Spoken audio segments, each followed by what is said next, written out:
Hey, everybody, welcome back to the 3-Star Podcast. We are here tonight to discuss night one of NXT Takeover Stand and Deliver.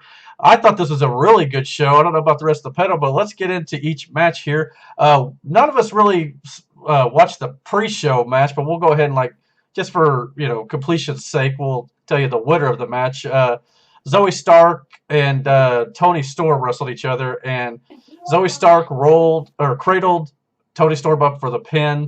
Any thoughts on this, or just kind of want to move on to the main show? Just go and do the main show. I mean, I didn't see either one of them. I'm just upset Toni lost. I like her. Yeah, part of me doesn't understand why Toni lost, but I don't know. I'll fully admit that once next week NXT goes to Tuesday, I'll be able to follow NXT a lot more with their storylines and stuff. But as for the matches tonight, let's get into them. Match number one was Kushida versus Pete Dunne. I don't even know if this match was advertised for night one, but they did it anyway.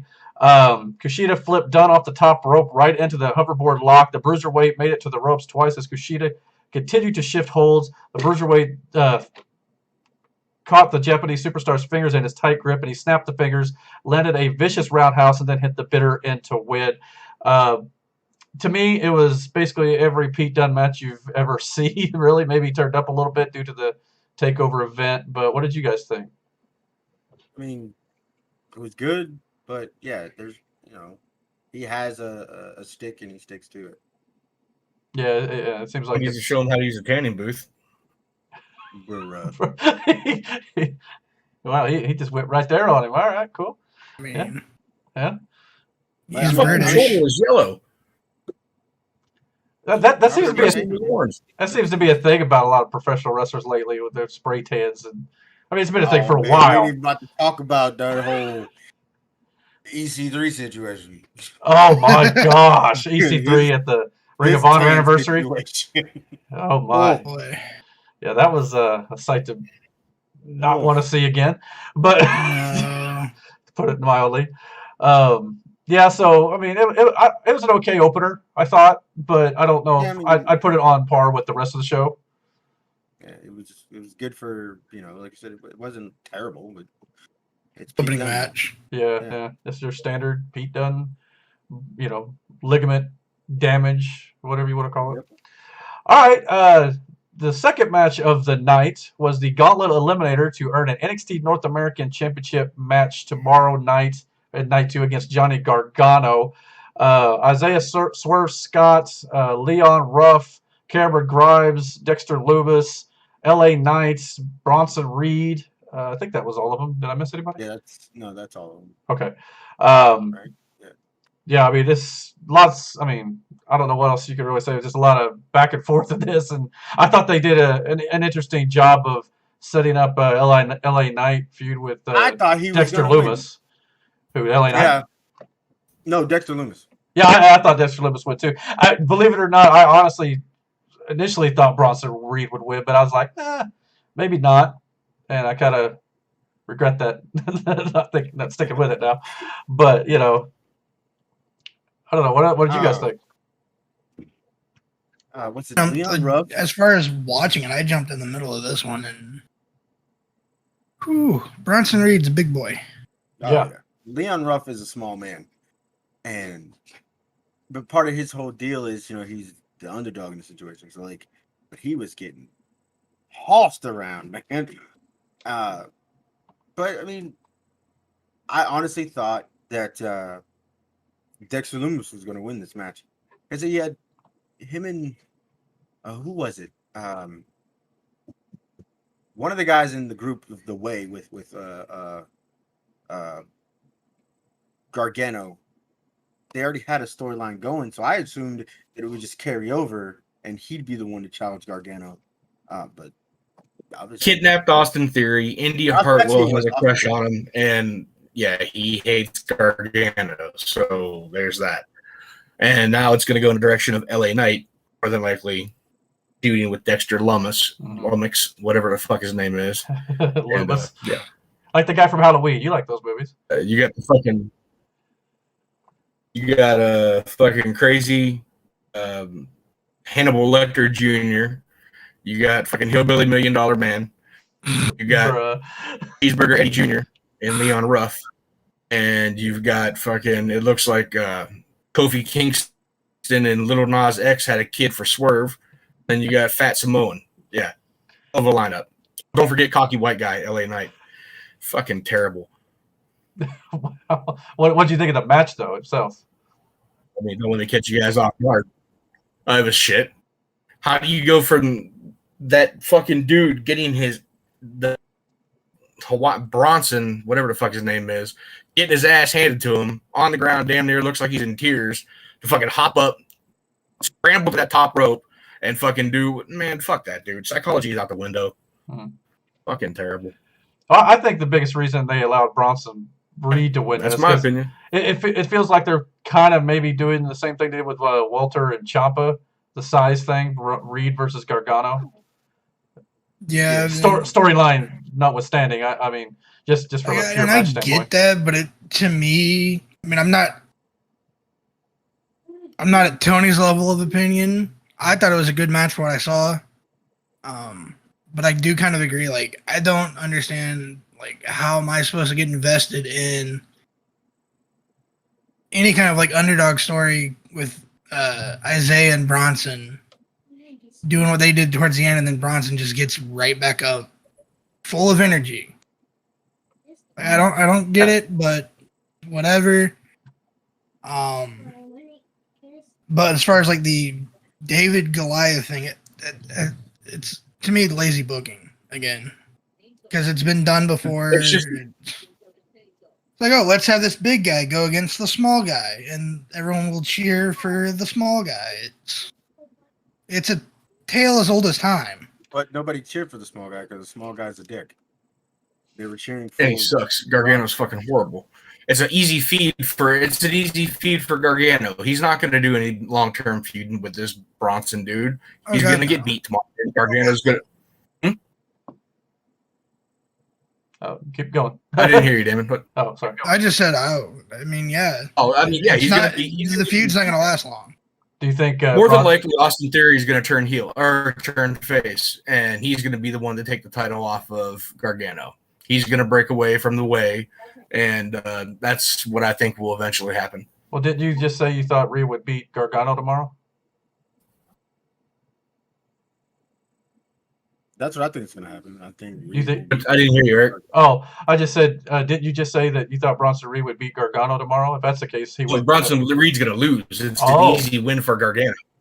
He's going to lose. He's not going to.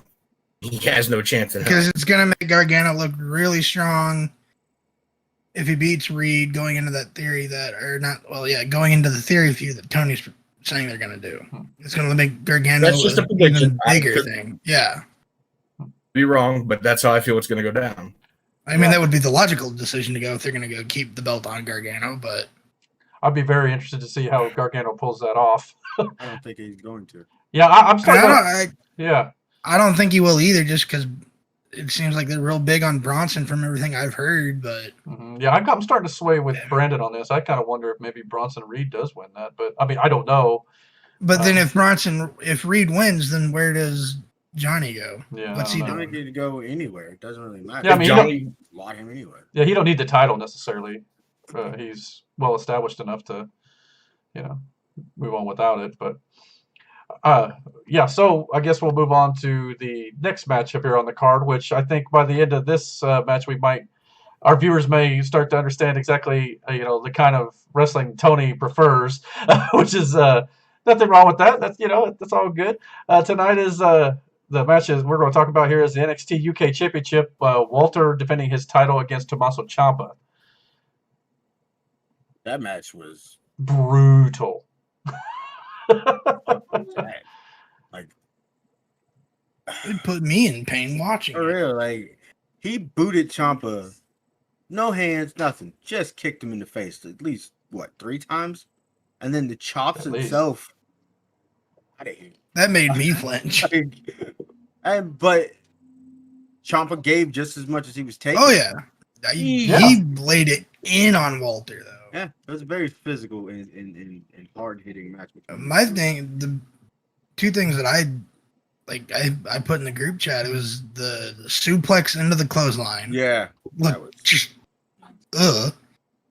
And then after, I think it was after the pin attempt, or a pin attempt, he gets up, puts Ciampa's head between his feet, and just does the twist. Oh, the neck twist, yeah. That, knowing Ciampa's history with neck issues, that just like... That's how he finished it. The end of the match was that fucking nasty ass, almost like a brainbuster suplex, and then he got up and ran right into that chop that looked like it hit him in the throat. Yeah, but it was on the chest. But and that's how he pinned him. 1, 2, 3.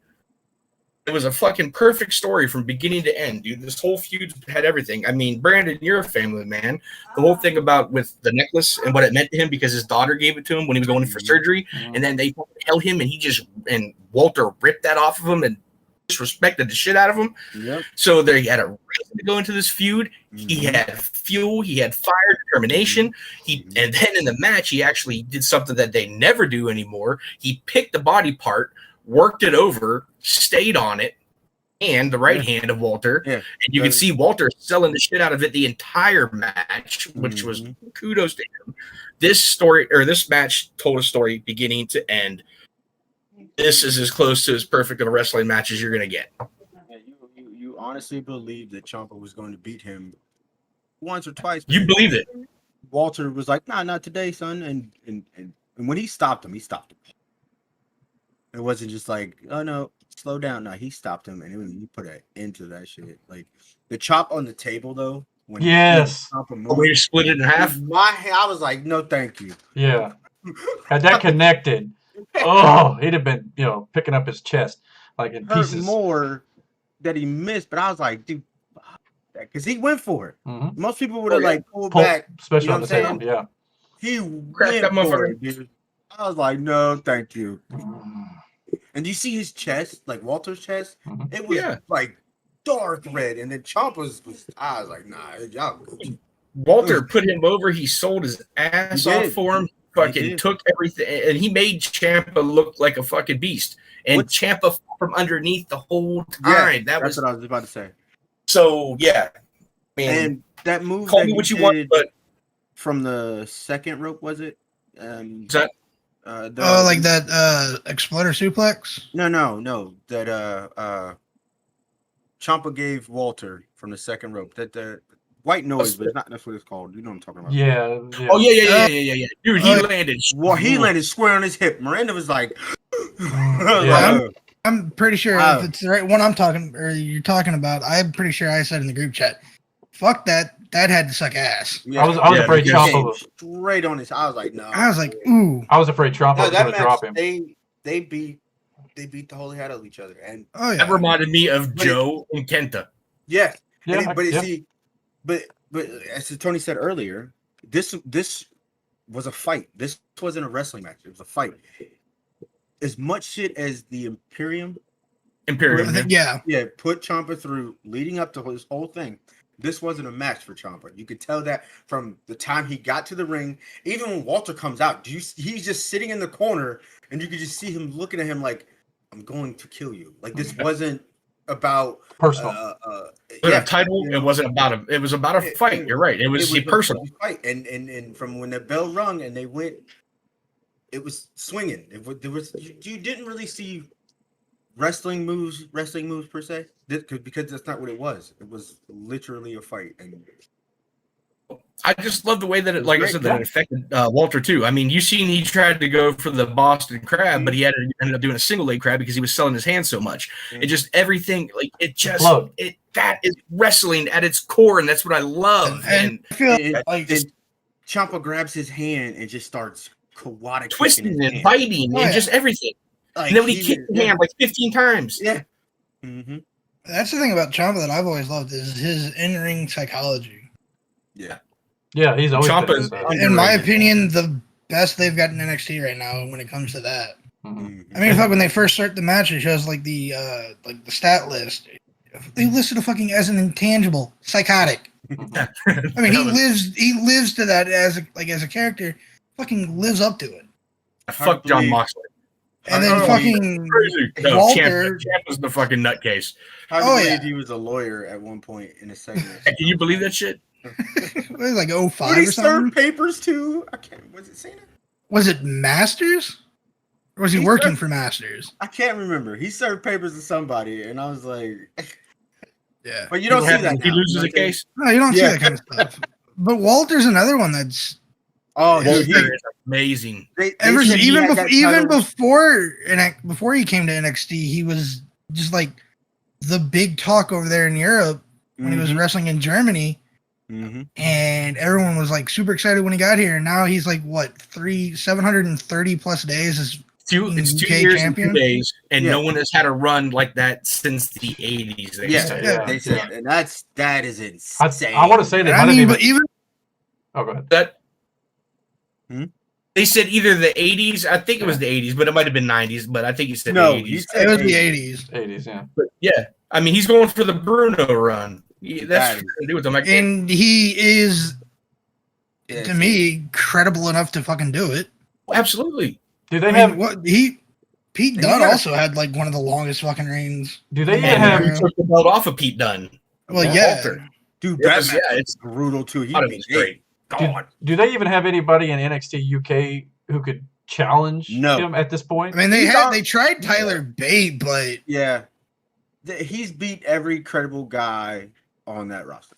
Yeah, he's gonna start running through USA NXT, in my opinion. Now he's gonna have to.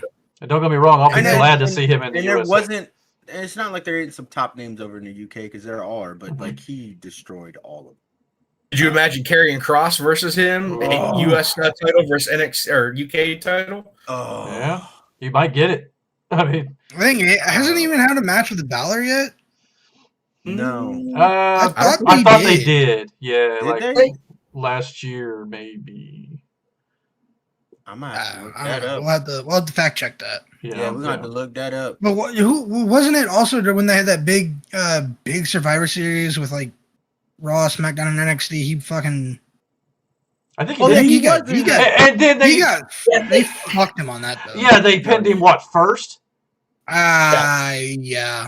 I don't know. I couldn't believe that. He didn't last long. I know that. Yeah. I was like, that's main roster booking for you. Well, that's because they were shitting on NXT that night too. So yeah, they kind of were. I think. Well, all I'll say is we'll come back to this match. Let's move to the next one because we'll spend. All I'll say is we thought this could be a match of the week, let alone the night, and it did not disappoint. Said the year. It could be so far. Yeah, it's very early, but it's early. But come on now, that was a. And as much crap that we sometimes give Tony for like in the old school style wrestling, which we all enjoy, we're all going in agreement on that, we do. But Tony's not wrong. It was very well done. This was crazy. There are other styles that are just as entertaining to most of us. I know Tony likes this one more than most, but he's definitely not wrong. So all right, so we'll move on to the NXT Tag Team Championships is up next. MSK versus Grizzled Young Veterans versus Legado del Fantasma. I'm not going to lie. I don't know much about any of these guys because, like I said, I'm a little behind on some of the NXT stuff. But these guys were giving me like Edge and Christian, Hardy Boys, and Dudley Boy vibes in this match. The Grizzled Young Vets were from the UK. And I do believe, were they the first? No, I might be wrong. But I believe they were the first tag the UK tag. Yeah, in the UK. I want to say you're right. And they were great. I loved them there. So when they showed up on NXT, what's up, baby? Good night. Love you. Sorry. Oh, you're fine. So I was excited to see them. Now I didn't know about the other two teams. I had no idea who they were until the Dusty tournament, and I only caught like every once in a while. And then when they did the finals was it a Takeover? They did the finals, and it was Grizzly Young versus MSK or something like that. Might have been, yeah. Anyway, and that was the first time I actually seen MSK. So yeah, in a sense, I guess the Hardy Boys, but they had like they gave them the same treatment that AEW gave their what was the two young guys they got now? Where they Private Party? No. You have to be more specific. I don't know. There's a bunch of them. Newer ones now. I can't remember their Top Flight or something. Yes, Is that Top Flight. That was the first one I think of. And so they kind of gave them the same like video packages and stuff like that. You got the same introduction to those guys. and they were coming from somewhere else to here. I can't remember where. But their match with the Grizzly Young Vets, I enjoyed that match. Now, El Fantasmo and I have no idea who those two were. You do? All I'll say is during this match, regardless. Hold on. Oh, okay, Joaquin Wilde. Bullshit. Know who that is, motherfucker? We've been in the same building as him. That's what I'm saying. That's who that was. I was gonna say, I know you know who he is. Shima Zion first. No fucking way. Wow. Huh. All right, my bad. That dude was DJ's TNA, and from back, went through the same camp that Sterling James Keenan, aka Corey Graves, went through IWC in Pittsburgh. We know who he is. He was. That's crazy. I didn't even see it. I didn't recognize him. I didn't either. But I'll say this though: there was a spot in this match where they. I mean, there's lots of spots in this match, clearly. But there was a spot in this match where these two guys you're just talking about. What was their name again? Legado del Fantasma. They hit a double West Coast pop, and I ain't gonna lie, I kind of popped for that. I thought that was pretty cool. Listen, here's the thing. I understand where Tony's coming from because I said it the other day too. A lot of wrestling now is nothing but a bunch of spot fest. Yeah, it can be. Especially in tag matches. For whatever reason. 6-mans too. Yes. For sure. Because at this point, everybody wants to get their shit in. Mm-hmm.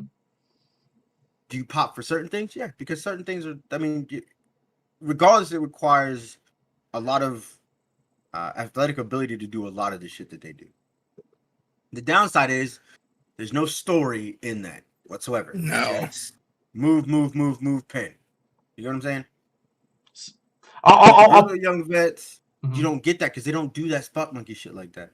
They're more of your traditional tag team, but that gets lost in the spot here, the jump here. You know what I'm saying? Like, yeah, I'll push back a little bit on that though, because there are times where you could do the spot stuff, and if you could tell the story in the ring as you're doing the spots around that, it can still be done. But yeah, there are times where they just go spot, and they don't. It's harder to do when it's 3 teams in the ring. Right. Yeah. There's a lot going on, and you have to make the time to do it. But yeah, it can get lost in the shuffle. I'm not going to disagree with that. So if you didn't know the story going into this, which was, MSK being that Cinderella story, they came from, nothing, and then they were cut off by the Grizzly Young Vets. Then they eventually won the Dusty tournament, but the Grizzly Young Vets has always been right behind them the whole time.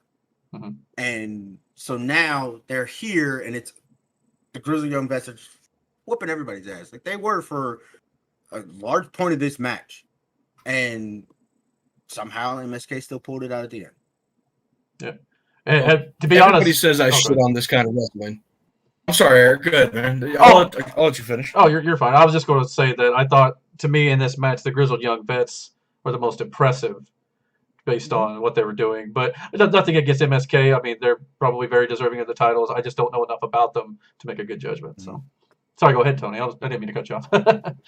You're fine. I was just gonna say everybody says I shit on this stuff, and I guess I do shit on it. But I mean, don't get me wrong. At the same time, like Brandon said, if I see something cool, I'm like, yeah, that's cool. But it's not. It's Cirque du Soleil. It's a Las Vegas show. It's a dance recital. It's not wrestling. That's just, you want to see tag team wrestling? Go watch the Bulldogs. Go watch the Hart Foundation. Go watch Dean and Eddie or Dean and Benoit. They did high flying shit in those too. I don't know. Like I said, maybe it's just because I'm getting older, and I don't know. Everybody's got different tastes. I love the Irish Airborne. We love the Irish Airborne. I'm up for, but still, it just at times, and like I said, I say the same thing. I love the high flying aspect of a lot of things because, again, it takes a lot of athletic ability. Absolutely. Shit. And when it and timing, pull it off right, and it's great. But when you constantly do it, like it's just this thing where it's just like, all right, it loses its appeal. Yeah, I've seen it. It's been done. I guess the biggest thing for me is like when, for a dive, for example, when you're sitting there for like 5 minutes, like that does look a little bad. Just telegraph the shit out of it. A little more fluid. Mm-hmm. I will say though that Doomsday device. Everyone knows wrestling is fake already, or whatever the case may be. Try not to fucking. Try not to shut up. I don't know. Yeah. Anyways, I'll shut up about it.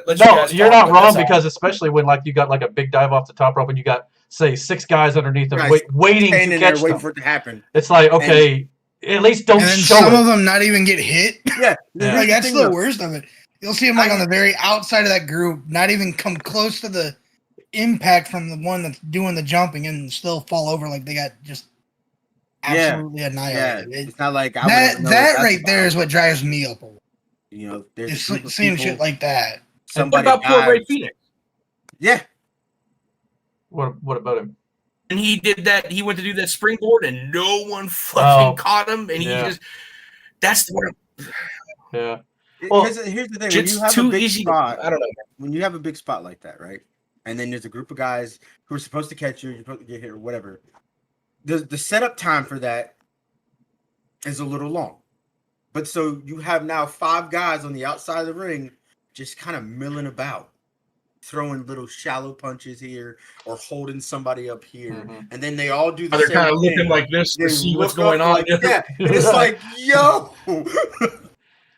Well, I mean, I think if if in these matches you slow down at times and inject that psychology we're talking about more, these matches would be, they would cater to more than just the people in the audience going, ooh, look, that's wow. Yeah. It would cater more to the hardcore fans of like, hey, it's got a deeper story to it. It's got deeper meaning. And, it just makes more sense. But so I totally agree with that.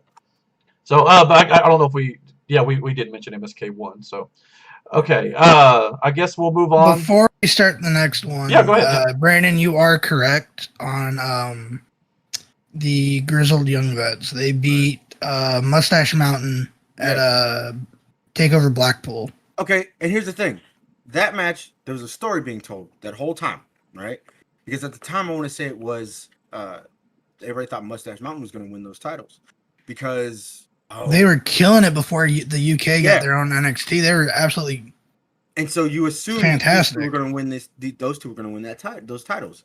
And the Grizzly Young Vets was a team that was kind of just cobbled together by 2 guys, and they won the whole damn thing. You know what I mean? And it was cool to see that happen. So now you have, like, when you have these, high-flying teams, you need a team like the Grizzly Young Vets. They're supposed to be there to slow all that flippy shit down. Yeah, it's much akin to, like, the Revival or... Yes. Stuff like that. They try to bring back that old style, like Anderson and like a bruiser type, yeah, like that old brainbusters. Yeah, that's what Tully and Anderson. Yeah. Like I said though, but that Doomsday device though, from where was he standing on the stairs? And old boy jumped. That just came out of nowhere. You didn't know he was coming from, but it was like that sucked ass. Yeah, he ate all that. All right. Yeah. Cool. All right. So we'll definitely move on now to the main event of the evening. NXT Women's Championship. Io Shirai defending her title against Raquel Gonzalez. What are your... I will say I did not see that one ending the way it did. Did not expect Gonzalez to win that. Well, I was trying to remember, like I said, it's been a while since I've kept up with the storyline part of it as much. When did Raquel debut? It wasn't too long back, right? It was at a pay-per-view because she helped... she ran into a guy win. Yeah, that's right. Was it the steel cage match, maybe? No, that's when she put that chick through a table. Okay. I can't remember the pay-per-view I just remember when she came in. But she was I think she was in either the first or the second Mae Young Classic. Okay. That little tournament. Okay. She didn't win, did she? I didn't think she did. No. No. You had Kairi Sane and Toni Storm win those, and they haven't held one since. All I know is there was a spot in this match where Io Shirai jumps off the skull on the ramp. And I'll say this, the camera angle, the way they shot it straight down, made it look like she dropped 30, 50 feet. Yeah, I mean, it just kept going and going. It looked like a Looney Tunes cartoon, but watching her knee hit that steel guard. Yo, man. I was like, tap out, son. Yeah. So I could have wrote me off for a week after that. I'm like, I'm not doing shit. It's a wrap. I got bad knees as is. I don't need that kind of stuff. But they went all out in this one. Oh yeah. Yeah. Raquel got Gonzalez. AEW's Exploding Ring delivered to their place. It must have been a mix-up. You see, looked a lot better. I don't know if we'd said who won the match, but Raquel Gonzalez defeated Io Shirai. I'm gonna be whooping their ass every chance I get until they get better. I want them to succeed. Well, I do. The good thing is, I really do. We'll have a little bit of tug and pull here because I'll kind of push back a little bit. And, you can push back a little bit. I'm telling you. Well, yeah, Hold up now. I'll push back. You'll push back. Yeah. Not to put a little personal out there, but it's been a minute for one of y'all. That's all I'm saying. Hey, now let's not get into that. Now. But hey. But moving on. But yeah, this bitch right now. But yeah, it should make for a good debates going forward, though. That's for sure. You gotta watch your words around me, bro. Apparently so. All righty then. Dying. All righty. So that was the NXT.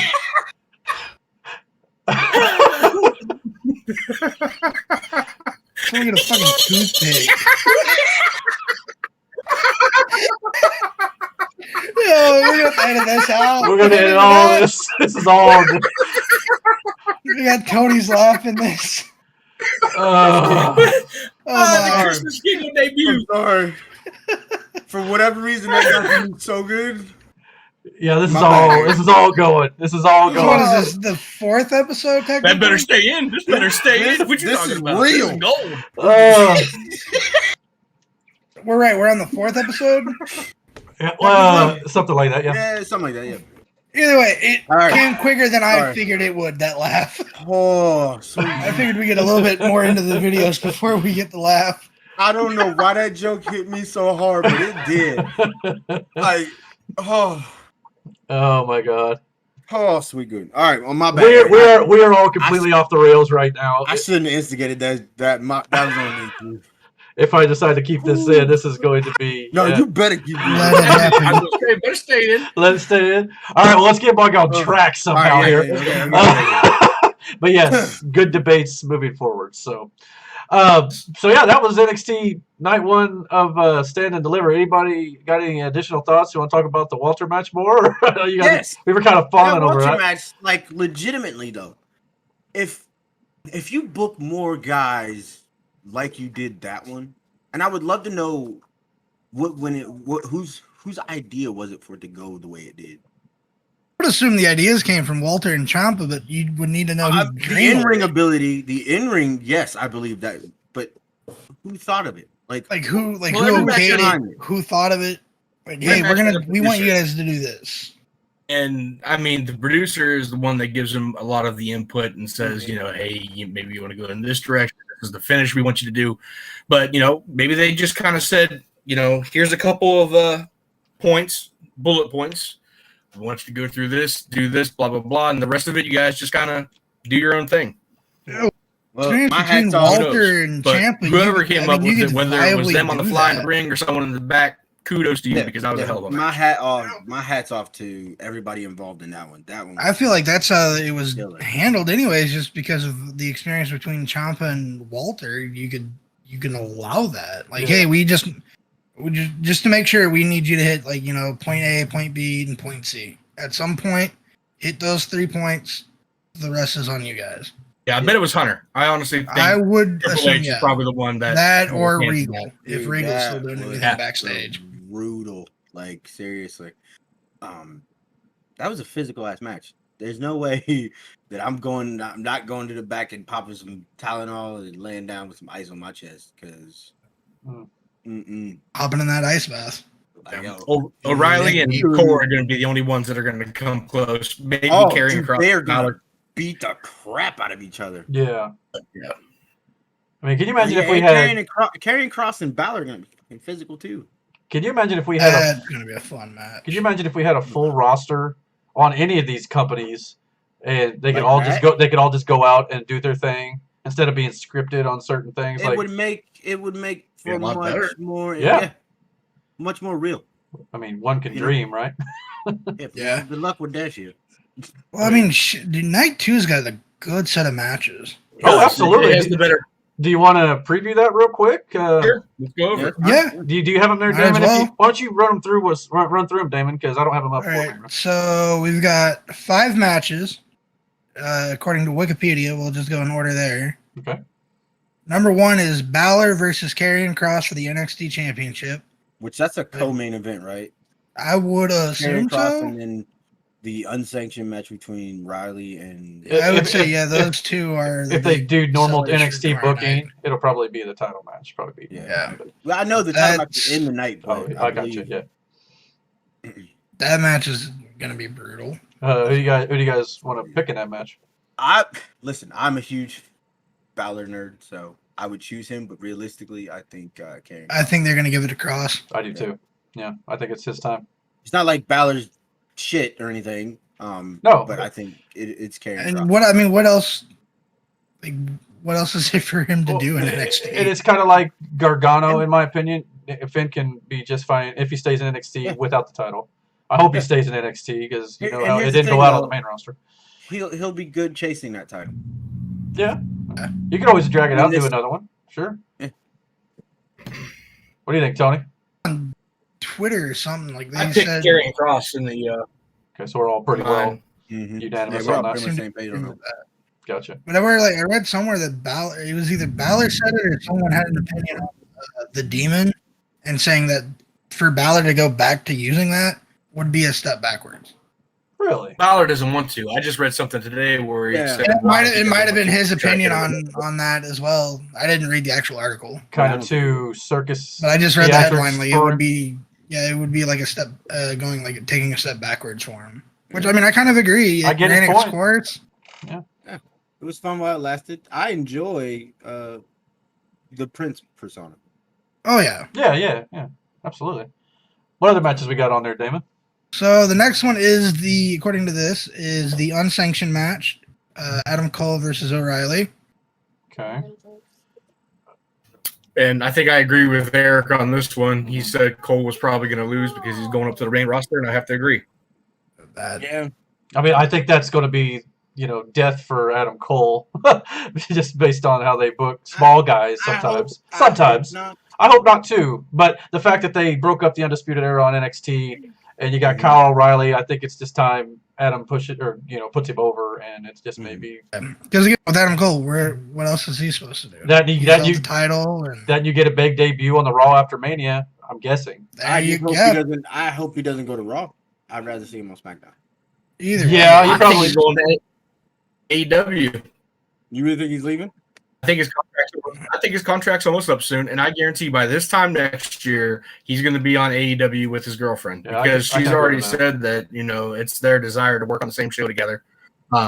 It's a more relaxed schedule. Even if they go back to audiences coming in, they weren't running house shows really. But even I think before the they're running it all, pandemic, to be AEW honest. wasn't running that kind of stuff. Yeah, you might be right. I So mean, it's an easy schedule. Tony Khan's gonna fucking blow his load to pay him $1 million a fucking day, and he's gonna work with his old lady. So and to be honest, there's some I think good his talents contract's that he up could this work year. with. I mean, there's some guys he could have some great matches with in Yeah. NXT, really. if they want to. Dude, Absolutely. Jungle Boy? Ooh. No, I That'd mean, be a fun match. well, actually, yeah, you're right. I mean, I haven't really thought about that yet, but you're right. I mean, they're relatively the same size if you're looking for that kind of match. Yeah, I mean, there's a lot of all the Cole versus Omega. yeah, Cole versus. I mean, you could do Moxley, you could do whatever. But anyway, what's next on the card tomorrow night? The next match is going to be Tony's favorite match of the night: Gargano versus Bronson Reed for the NXT North American title. I still think Bronson. Tony's like, no, shut up. Yeah, I think was Tony the only one who picked Gargano in this for now. Yeah. Okay. No, Damon agreed with him too. Oh, did you? Oh, no, I actually picked LA Knight because my dumbass thought he might have won. Yeah. Well, tomorrow's I know. match. Yeah. But since he lost, right? Well, yeah. Tomorrow, I am now saying Gargano is going to retain, but I did originally choose LA Knight to win the gauntlet and to beat Gargano. I'll be interested to see how Gargano pulls that off. Which I mean, it's not impossible, Yeah. but just the size advantage. It's going to be fun to watch that for that reason alone. What is there? 2 matches left. Yep.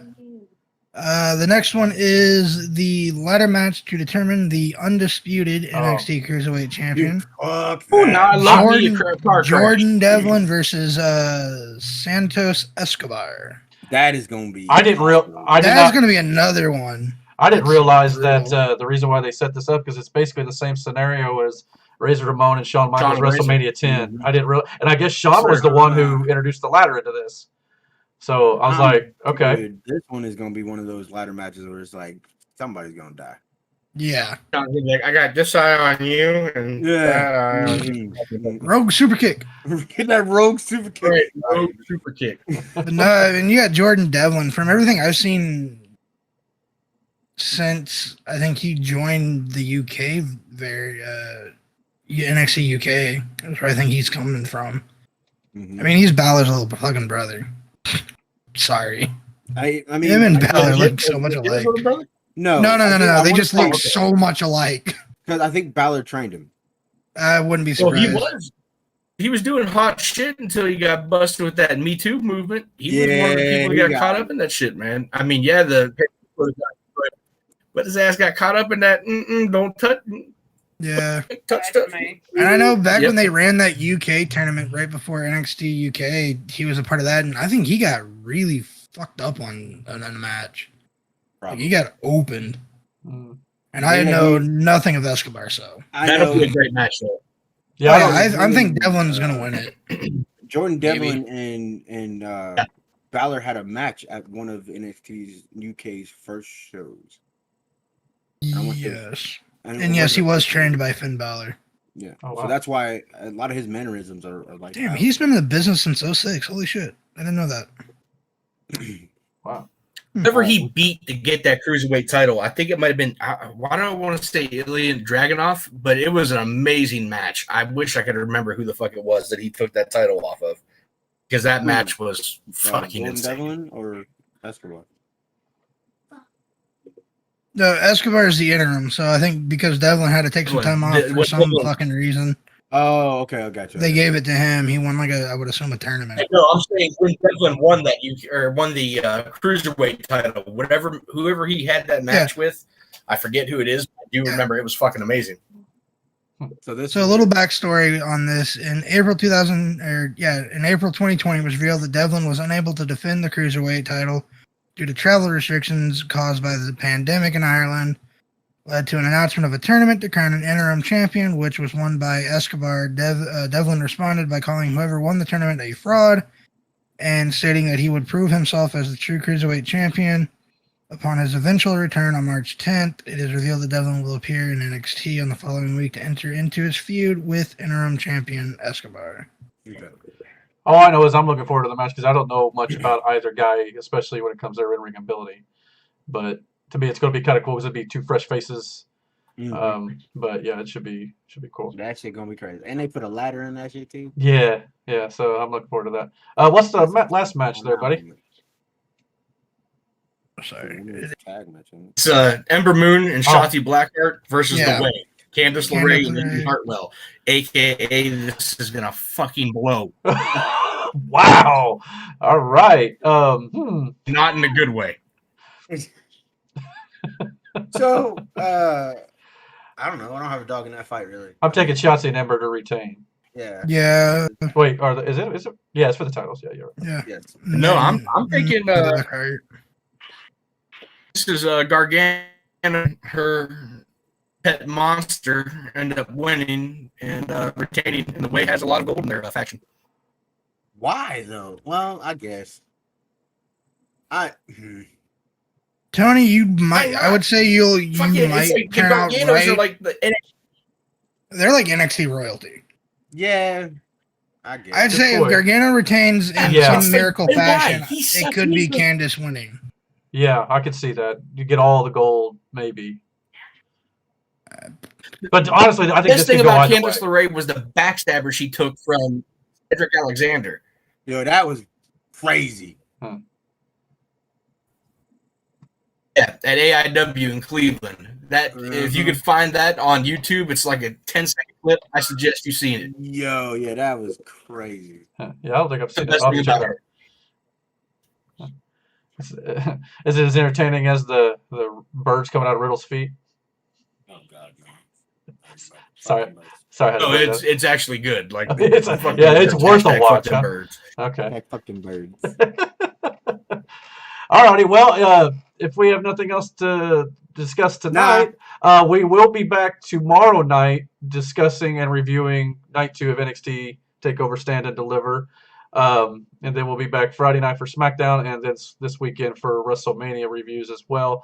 So with that, if there's nothing else the panel has to say, I hope you guys will comment below. Tell us what you thought of NXT Night 1. Like, subscribe to our channel. Find us on Twitter at 3-Star Podcast 1. What were you about to say? I don't know. I just, yeah. It's at 3-Star Podcast 1 on Twitter and 3-Star Pod on Facebook. And until tomorrow night. Later, guys. Words. Toodaloo. Words.